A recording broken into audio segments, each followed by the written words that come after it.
Welcome to Meganine TV burning topic. మేఘాలయలో honeymoon కు వెళ్లిన ఇండోర్ జంట అదృశ్యం వ్యవహారం దేశవ్యాప్తంగా సంచలనం రేపింది. అయితే పోలీసుల విషయంలో నమ్మలేని నిజాలు వెలుగు చూస్తున్నాయి. ఈ జంట మే 23, 2025న అదృశ్యమైంది. జూన్ 2న రాజా మృతదేహం ఒక లోయలో లభించింది. కేసులో ఊహించని ట్విస్ట్ ఏంటంటే రాజా హత్యకు సోనమే కారణమని పోలీసులు గుర్తించారు. అసలు ఈ కేసు ఏమిటి? హత్య వెనుకున్న ట్విస్ట్ ఏంటి? పోలీసుల వద్ద ఉన్న ఆధారాలేవి? నిందితురాలి కుటుంబం ఏం చెబుతోంది? మిస్సింగ్ కేసు మర్డర్ కేసుగా ఎలా మారింది?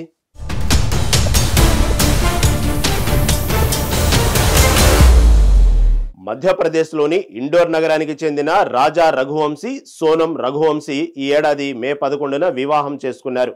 వివాహం జరిగిన 9 రోజులకే మే 20న ఈ జంట హనీమూన్ కోసం మేఘాలయలోని షిల్లాంగ్కు బయలుదేరింది. మే 22న వారు షిల్లాంగ్లోని బాలాజీ గెస్ట్ హౌస్లో చెక్ ఇన్ చేశారు. మరుసటి రోజు వారు ఒక స్కూటర్ అద్దెకు తీసుకుని చెర్రాపుంజీ వైపు వెళ్లారు. కానీ అదే రోజు సాయంత్రం వారి ఫోన్లు స్విచ్ ఆఫ్ అయ్యాయి.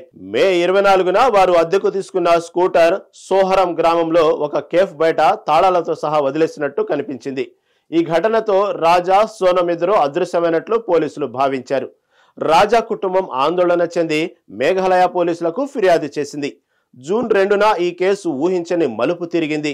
సోహరాలోని వీసావ్డాంగ్ జలపాతం సమీపంలో ఒక లోయలో రాజా రఘువంశీ మృతదేహం లభించింది. ఆటోప్సీ నివేదిక ప్రకారం రాజా తల ముందు, వెనుక భాగాల్లో 2 గాయాలున్నాయి. ఈ గాయాలు ఒక బలమైన ఆయుధం, బహుశా పెద్ద కత్తి లాంటి దానితో దాడి చేసినట్టు భావిస్తున్నారు. మృతదేహం సమీపంలో రక్తం మరకలతో కూడిన మాచెట్ అనే పెద్ద కత్తి, విరిగిన మొబైల్ స్క్రీను, ఒక మహిళ షర్టు, స్మార్ట్ వాచ్ లభించాయి. రాజా ధరించిన బంగారు ఉంగరం, నెక్లెస్ మాత్రం కనిపించలేదు. ఈ సాక్ష్యాలతో ఈ ఘటన హత్య అని పోలీసులు నిర్ధారించారు. వెంటనే కేసును హత్యగా నమోదు చేసి స్పెషల్ ఇన్వెస్టిగేషన్ టీం ఏర్పాటు చేశారు. మొదట సోనం కూడా అదృశ్యమైందని భావించినప్పటికీ ఆదివారం రాత్రి ఉత్తరప్రదేశ్లోని ఘాజీపూర్లోని కాశీధాబాలో ఆమె కనిపించింది.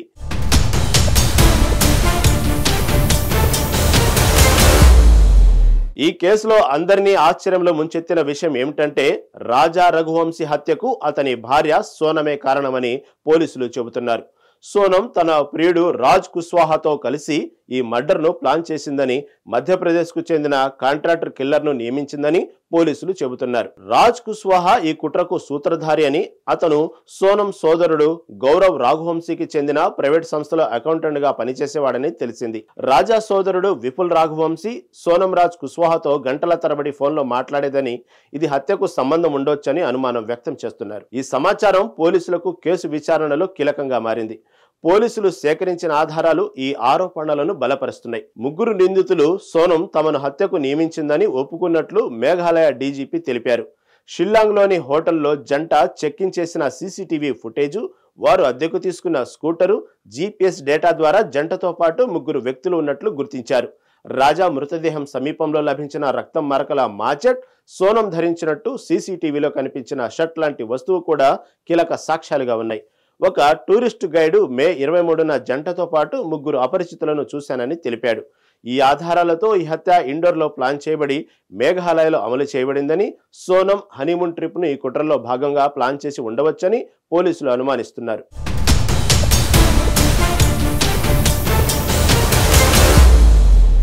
ఈ కేసులో ఇప్పటి వరకు 5గురిని పోలీసులు అరెస్టు చేశారు. సోనం రఘువంశీ జూన్ 8 రాత్రి ఉత్తరప్రదేశ్లోని ఘాజీపూర్లోని నందగంజ్ పోలీస్ స్టేషన్లో సరెండర్ అయింది.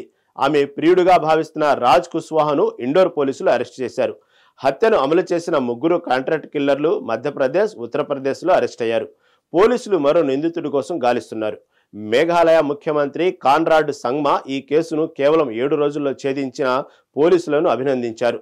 అయితే సోనం కుటుంబం ఈ ఆరోపణలను తీవ్రంగా ఖండిస్తుంది. సోనం తండ్రి దేవిసింగ్ రఘువంశీ తన కూతురు నిర్దోషి అని, ఆమె అలాంటి హత్య చేయలేదని చెబుతున్నాడు. సోనం ఘాజీపూర్లోని ధాబాకు స్వచ్ఛందంగా వచ్చి తన సోదరుడికి ఫోన్ చేసినప్పుడు పోలీసులు ఆమెను అదుపులోకి తీసుకున్నారని ఆయన తెలిపాడు. సోనం తల్లి సంగీత తమ కుటుంబం రాజా హత్యపై న్యాయం కోరుతుందని, కానీ సోనంపై తప్పుడు ఆరోపణలు చేస్తున్నారని వాపోయింది. వారు ఈ కేసులో సిబిఐ విచారణ కోరుతున్నారు. మరోవైపు రాజా తల్లి ఉమా రాఘువంశీ మాట్లాడుతూ సోనం నిజంగా హత్య చేసి ఉంటే ఆమెకు మరణశిక్ష విధించాలని డిమాండ్ చేసింది. సోనం హనీమూన్ ట్రిప్ ను కుటుంబానికి తెలియకుండా బుక్ చేసిందని, రిటర్న్ టికెట్లు లేకపోవడం అనుమానాస్పదంగా ఉందని రాజా సోదరుడు విపుల్ చెప్పాడు.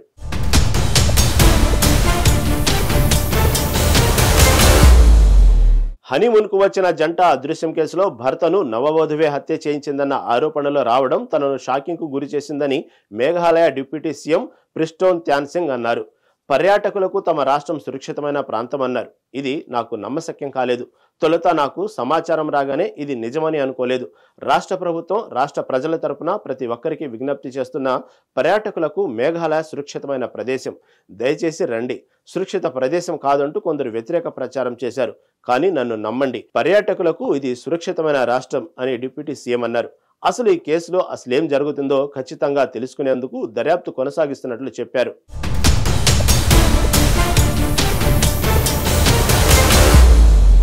హనీమూన్కు వచ్చిన జంట అదృశ్యం కేసులో భర్తను నవవధువే హత్య చేయించిందన్న ఆరోపణలు రావడం తనను షాకింగ్కు గురి చేసిందని మేఘాలయ డిప్యూటీ సీఎం ప్రిస్టోన్ త్యాన్సాంగ్ అన్నారు.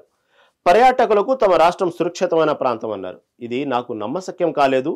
తొలుత నాకు సమాచారం రాగానే ఇది నిజమని అనుకోలేదు. రాష్ట్ర ప్రభుత్వం, రాష్ట్ర ప్రజల తరపున ప్రతి ఒక్కరికి విజ్ఞప్తి చేస్తున్న పర్యాటకులకు మేఘాలయ సురక్షితమైన ప్రదేశం. దయచేసి రండి. సురక్షిత ప్రదేశం కాదంటూ కొందరు వ్యతిరేక ప్రచారం చేశారు. కానీ నన్ను నమ్మండి, పర్యాటకులకు ఇది సురక్షితమైన రాష్ట్రం అని డిప్యూటీ సీఎం అన్నారు. అసలు ఈ కేసులో అసలేం జరిగిందో ఖచ్చితంగా తెలుసుకునేందుకు దర్యాప్తు కొనసాగిస్తున్నట్లు చెప్పారు.